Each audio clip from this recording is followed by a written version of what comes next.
Hey, welcome into A Cup of Hoops morning edition. This episode is called Interest. It's a loaded word. Season 3, Episode 4, sponsored by Synergy. This is A Cup of Hoops, where you're going to get 3 takes, 2 voices, and 1 cup of hoops. So good morning. Before we jump in, A Cup of Hoops is powered by Synergy Sports. As an evaluator, Synergy makes things easy, especially during this time of year. Their tools are game changer for basketball at every level. With an open source system, player filtering, and access to accurate stats, Synergy provides the insights to help us excel at our jobs. Most NBA teams and college programs trust Synergy for video streaming and data-based analysis, and it's now available to high school programs. If you're serious about the game, Synergy Sports has you covered. Thanks to Synergy for powering A Cup of Hoops. High school coaches, it's now time to look into Synergy, for the record. Little bit of housekeeping. 2 cities, 1 Gasso this weekend. Blue, we're going to be split up. You're going to be down in Houston. I'll be in Dallas.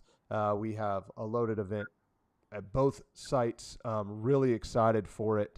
You want to give us your quick thoughts on that?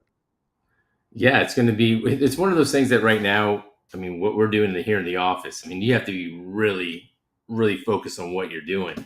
And I think even going into the event, I mean, you got to stay focused because we're going to want to know what's going on in Dallas. You're in Dallas. You're going to want to know what's going on in Houston. You have to kind of stay focused with what's in front of you. We've been doing this for years. It's a great weekend, especially when you can get the type of talent out that we have combined to both of those Gassos. And so it takes a lot of work. But once we get the ball tipped, I mean, there's going to be a lot of talent all over those courts. Yeah, exciting times. Couple cool things. We got Cerebro coming. So coaches, if you haven't turned in your roster, get those in because we need your roster for the stats. If you don't, it's going to say Team X player 13, and that doesn't help anybody. So get those in. We also have Clutch Shots going to come do the NBA courts for free, give out free highlights, which is an awesome resource. This should be a really, really fun weekend. Newsletter comes out tomorrow. We're previewing 2 cities, 1 Gasso. And then make sure you're following us because we're going to be putting out stuff all weekend long. The content will be flowing at the Gasso, and we're excited. Let's hop into our Recruiting Simplified topic of the week. As the title of this episode, interest is a loaded word. A lot of people say they get interest from somebody, but what level is that interest actually? Are you getting something in the mail or are you getting a phone call? Like there's a difference there. Sure, it might fall under the umbrella of interest, but let's break it down here. Okay, so I'm going to go through the first couple phases of interest, and then Blue's going to round us out. But the first level of interest is a coach responding to your outreach or reaching out with, a like or a follow or a response to an email or DM. This shows a low level of interest, and they want to know more. So you've got to capitalize on that interest in reaching back out, okay, in responding. The second level of interest, I'd say, is regular communication. You've gotten familiar. You're communicating regularly. Regularly doesn't mean every day, just on a consistent flow or a consistent basis. And this is a two-way relationship. This isn't you have 8 blue bubbles on the left side with 0 gray bubbles on the right side. Like this is a back and forth of regular communication. And that's how you kind of know. So that's level 1 and 2. Blue, why don't you round us out with levels 3 and 4? Hey, this one, it's like dating. When you look at official to unofficial, I thought back to the first time my wife and I went out on the first interview, basically. And so You passed. I passed because it only took 3 months to get engaged. That's another story. Story. So like here, the unofficial can be done in different types of ways. The unofficial can be brought on by the player. Hey, I want to come visit campus, and usually the college coach is going to welcome them in. Nothing can be paid for. On an unofficial, it's kind of like the unofficial and the official are kind of both the same when it's like the in-person interview. You've already got to know each other a little bit over the phone. But the unofficial is a little bit different because it may be, you may be going to, hey, I'm in Dallas. So let's just go see if we can talk to the coaches at DBU. Let's go to UTA because we're in Dallas. We can go to North Texas. So many different spots you can go to, someplace like a Dallas or San Antonio, Austin, or Houston, right? So those are unofficials. And unofficials, they can be done. Where's the interest level? They can be done by the GA. They can be done by the manager. They can be done by multiple people. They will show you around the campus. But then you get, and then you get to feeling really good, right? But when you get to the official, that's where the commitment starts happening. We want you to come here. You probably have a heavy interest in going to that school. So you go to these official visits, and on these official visits, now you're getting your hotel paid for, you're getting meals paid for yourself and for your parents. There's something, probably more of something going on, whether it's tailgating before the football game, before the big football game. Texas and Alabama are about to play. Like, or you're going to one of the top, even places like Division threes, like they have great Division three football teams, and there's certain weekends that they go out and invite all of their top recruits to be a part of, because there's a big whether it's a homecoming part or whatever's happening for that particular weekend. Where the amount of interest is early on when it's in the fall season, right? I mean, that's when all of those kind of activities are happening. Even if you're being invited to the basketball games, like there's so much more that goes into it. It's more personalized. All of a sudden the head coach is around, the assistant coaches. You just see that there's a different feel from the official to the unofficial. Now, I don't want to mislead you. Like, there's a lot of guys that go on unofficial visits at every level multiple times, because they know they only have that one weekend of official that they're going to get everything paid for.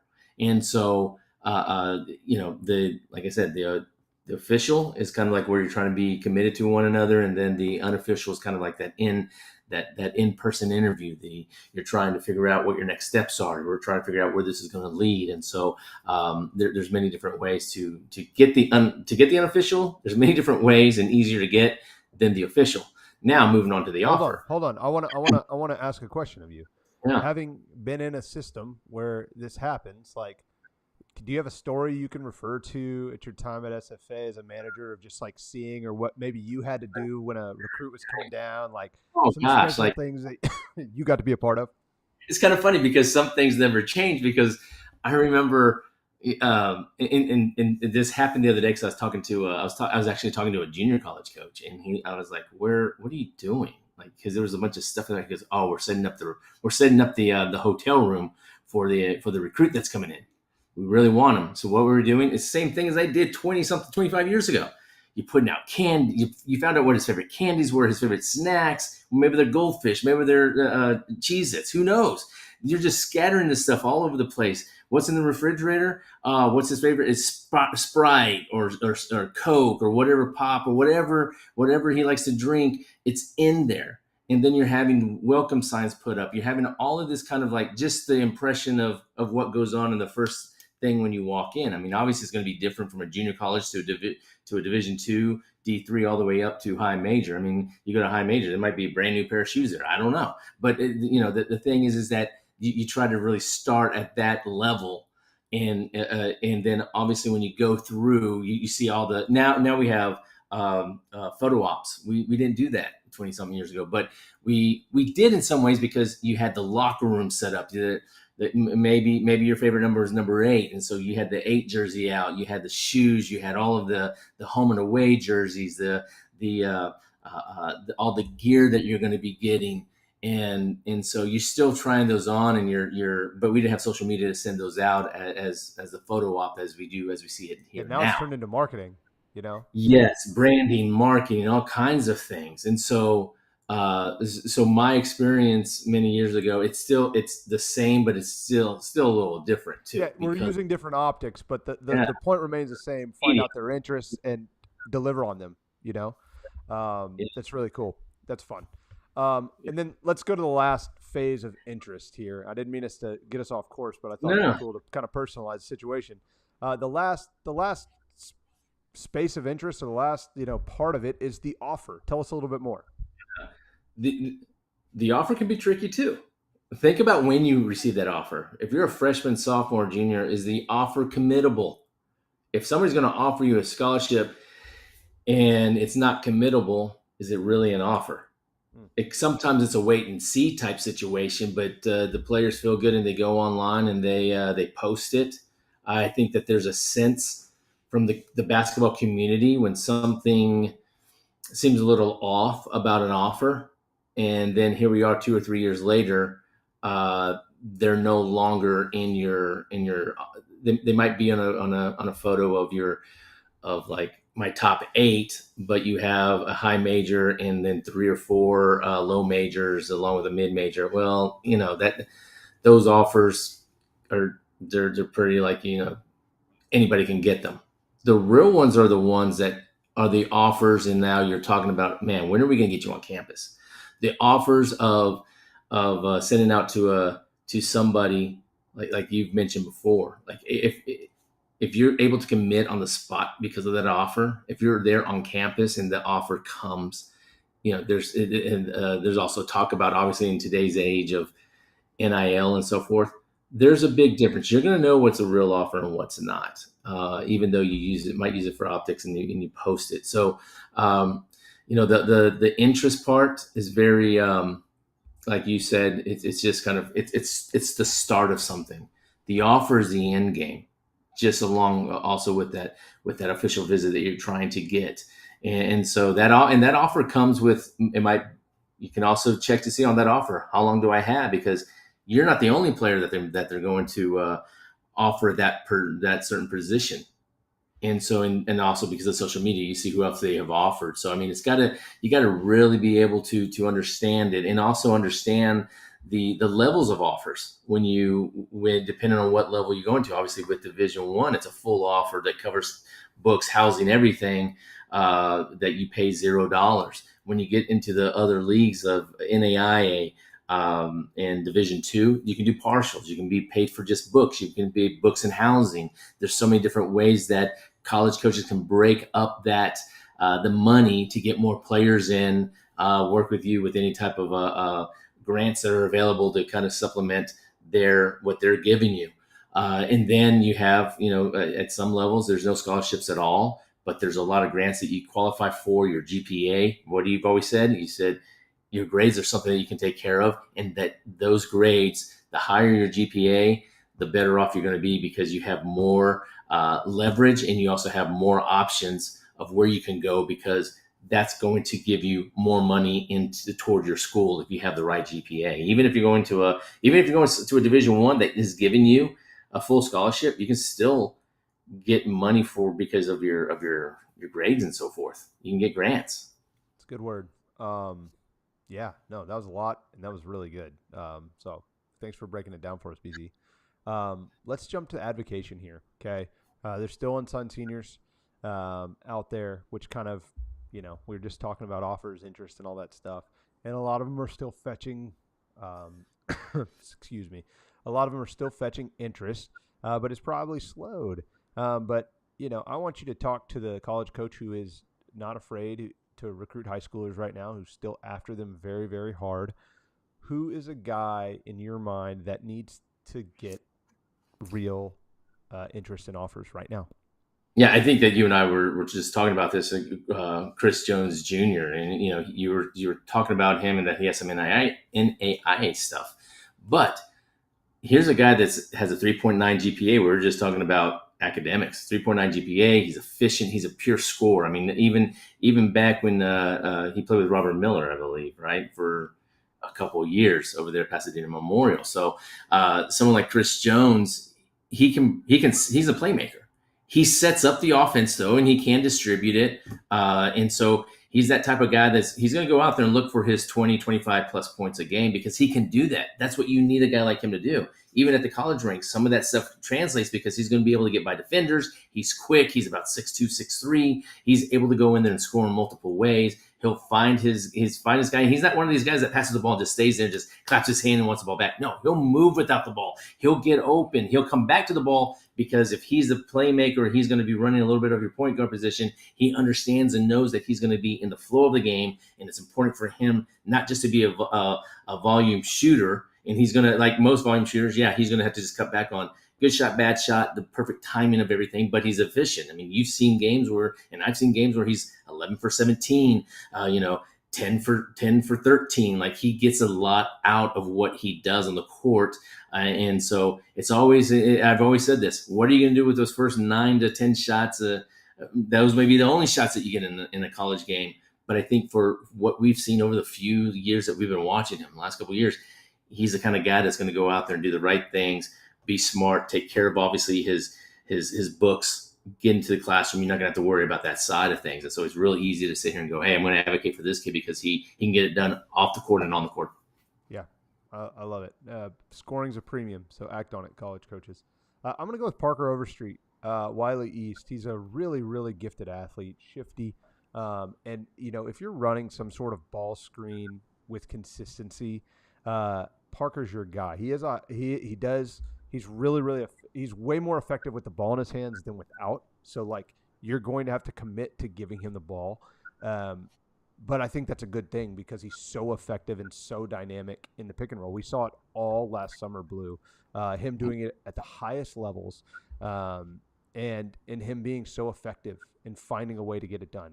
This is the same guy who knocked Deville out of the playoffs 2 years ago with a triple-double. Like, this guy knows how to play. He's good. He's got the big game chops to go against anyone. And if you're running a lot of ball screen actions, like, Parker is a great, great fit for you. So I think we're giving the college coaches two great options there. Now let's turn our attention to this weekend. As we've mentioned previously, we have a lot of talent coming. What's a team that you're just excited to see and that you're looking forward to make sure that you sit down at that court and you get some eyes on it?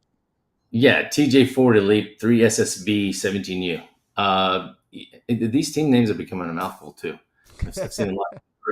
I've seen a lot come through, but when you're going to take a sophomore guard and make him your one of your main focal points of your team to run it at that level with Chase Richardson from Friendswood, that's exciting. He's an exciting player to begin with. He does things that you weren't ever expecting him to do. He'll go fly to the basket, go finish a dunk. He's going to distribute. He's going to set up at the half court. He's going to be able to get his teammates involved, and then he's going to knock down some shots. Defensively, he's really pesky, and he's going to get up in you.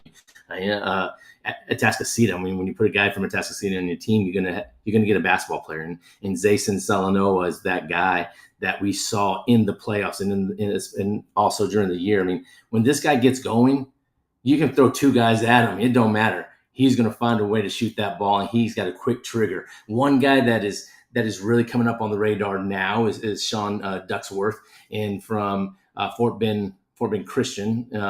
And so one thing about him that he's a little undersized, about 6'5", 6'6", but he's athletic. He's strong. He can guard multiple positions. He's going to be able to kind of just fill in some spots. But if you leave anything open inside the middle of the paint, he's going to finish. He's going to get the alley-oops. He's going to dunk. He's going to play defense because he's physical. He can lean on you on the other side of the court. And so there's so many things that he's going to be able to do in transition too that you have to be aware of. And I'm looking forward to see how it's early. So you got to really look at how teams mesh together. This might be one of their first tournaments, I believe. So we're going to be glued to them to make sure that we cover them and we see these kids before they take off to their shoe company tournaments. Yeah, that's a good word. I'm excited for to catch them on Baller after the event. YGC 16s, like their Pro 16U is just so fun.